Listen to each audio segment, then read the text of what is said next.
evakuasi tahap ketiga untuk WNI yang berada di Iran. Jadi menyusul evakuasi tahap pertama dan kedua WNI di Iran yang telah dilakukan pada bulan Maret lalu, Kemlu serta KBRI di Baku dan KBRI Tehran telah memfasilitasi evakuasi tahap ketiga sejumlah 45 WNI dari Iran. Para evakui WNI ini diberangkatkan dari Tehran pada tanggal 12 April lalu menuju Baku, Azerbaijan melalui jalur darat dan dilanjutkan dengan penerbangan komersial dengan rute Baku, Jakarta. Untuk ke-45 evakui WNI ini dibagi menjadi 3 kloter ketibaan di Jakarta.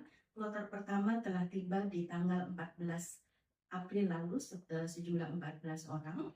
Kemudian kloter kedua itu sejumlah 9 orang kemarin di tanggal 15, dan kloter ketiga 9 orang akan tiba di petang hari ini. Masih ada 13 orang ABK yang masih kita tampung di Baku untuk menunggu penerbangan selanjutnya ke tanah air.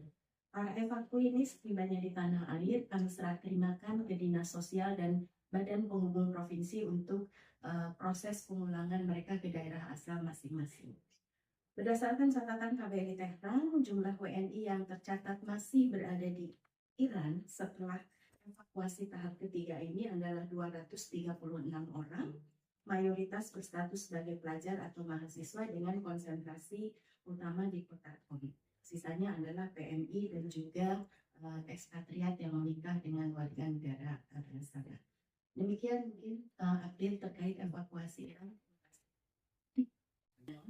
Memang Israel terus menyerang Libanon dan tentunya KBRI kita di Libanon terus memantau keberadaan WNI kita. Jumlah WNI kita di Libanon 934 orang, 756 diantaranya adalah TNI yang di UNIFIL. Jadi yang sipil ini ada 178 orang, terdiri dari pelajar, PMI, dan WNI yang menikah dengan warga setempat. Tentunya KBRI terus menjalin komunikasi dan memantau keberadaan para WNI yang berada di Lebanon. Sampai saat ini dapat dikonfirmasikan bahwa seluruh WNI yang berada di Lebanon dalam keadaan aman, dan tentunya KBRI terus memantau apabila sewaktu-waktu kondisi semakin memburuk, contingency plan tetap disiapkan. Kami akan update juga rencana kunjungan kerja Menlu RI dalam rangka menghadiri Antalya Diplomasi Forum atau ADF 2026 di Antalya, Turki. Menlu RI dalam rangka memenuhi undangan Menlu Turki akan melakukan kunjungan ke Antalya, Turki untuk berpartisipasi dalam Antalya Diplomasi Forum pada tanggal 17 sampai 19 April. Dan ADF ini merupakan kegiatan rutin tahunan dan adalah platform diplomasi pemerintah Turki untuk membahas isu-isu global dan kawasan melalui engagement dengan berbagai pemangku kepentingan antara lain negara mitra, organisasi internasional, akademisi, think tank, dan juga pelaku bisnis lainnya. ADF tahun ini mengambil tema Mapping Tomorrow dan Managing Uncertainties. Ada 2 agenda utama Menlu RI hadir di Antalya kali ini, yaitu atas undangan dari Turki. Menlu RI akan menjadi panelis dalam sesi diskusi terkait dengan ASEAN, dan juga pada 18 April Menlu RI dijadwalkan untuk menghadiri pertemuan tingkat menteri negara-negara kelompok 8 atau Group of 8 yang akan membahas perkembangan situasi di Timur Tengah. Jadi ada 2 agenda utama Menlu di Antalya. Terkait pertanyaannya, gagalnya kesepakatan dan tahap kedua nanti seperti apa? Indonesia menyesalkan belum tercapainya kesepakatan dalam perundingan antara AS dan Iran, terlepas tentunya dari kerja keras yang dilakukan oleh Pakistan dalam memfasilitasi dialog kedua belah pihak.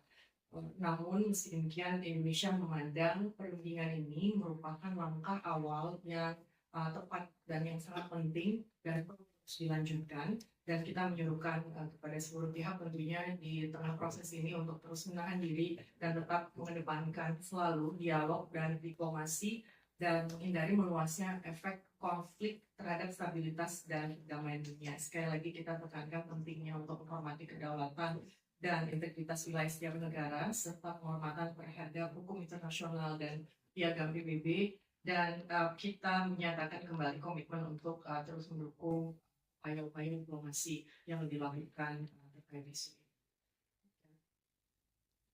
ini. Блогер Виктория Бони обратилась к президенту. Ее видео с критикой власти собрало миллионы лайков. В ролике блогер раскритиковала блокировки соцсетей и мессенджеров, а также реакцию чиновников на наводнение в Дагестане и выброс мазута в Анапе. Хотели бы узнать, видели ли в Кремле обращение и будет ли президент на него реагировать? Безусловно, мы видели, оно достаточно популярное, действительно очень много просмотров, обратило на себя внимание аудитории в социальных сетях, это действительно так. Там затрагиваются многие темы, отдельно по которым вы видели, что на самом деле ведется работа. То, что с большим интересом автор этого обращения отметила эти вопросы, да, действительно, это то, что весьма резонансные темы, но по ним ведется, справедливости ради, по ним ведется большая работа, задействовано большое количество людей, и это все не оставлено без внимания. Дипломатические ведомства России и Азербайджана заявили, что все спорные вопросы вокруг авиакатастрофы в декабре 2024 года урегулированы. Можно ли считать, что в этой трагедии поставлена точка? Полгода назад президент Путин на встрече с Алиевым как раз говорил, что для этого нужно время, и что удалось преодолеть кризис эмоций, как характеризовал ситуацию сам же президент. И второе, есть ли понимание о судьбе 11 россиян, которые остаются в бакинском СИЗО? Спасибо. Россияне пока остаются в бакинском СИЗО. Безусловно, наше дипломатическое ведомство очень внимательно отслеживает эту ситуацию в плане защиты интересов российских граждан. Что касается вчерашнего заявления МИДа нашего, то там достаточно исчерпывающе все было заявлено.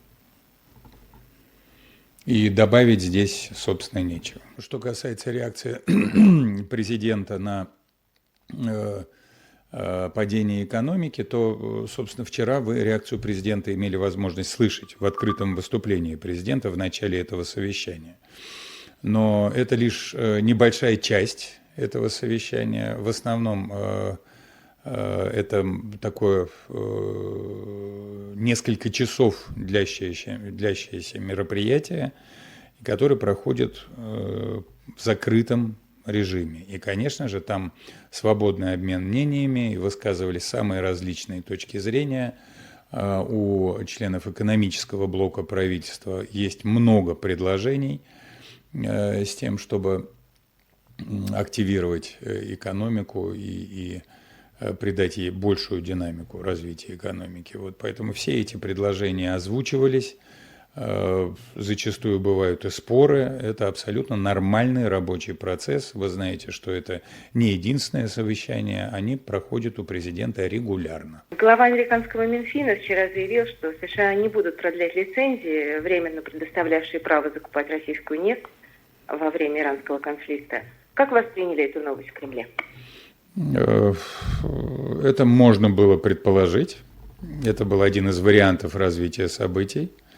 Вы знаете, что мы не первый месяц и не первый год живем под грузом санкций, которые мы считаем незаконными с точки зрения международного права. И мы научились уже действовать таким образом, чтобы минимизировать для наших интересов последствия таких мер. Будем так делать и дальше.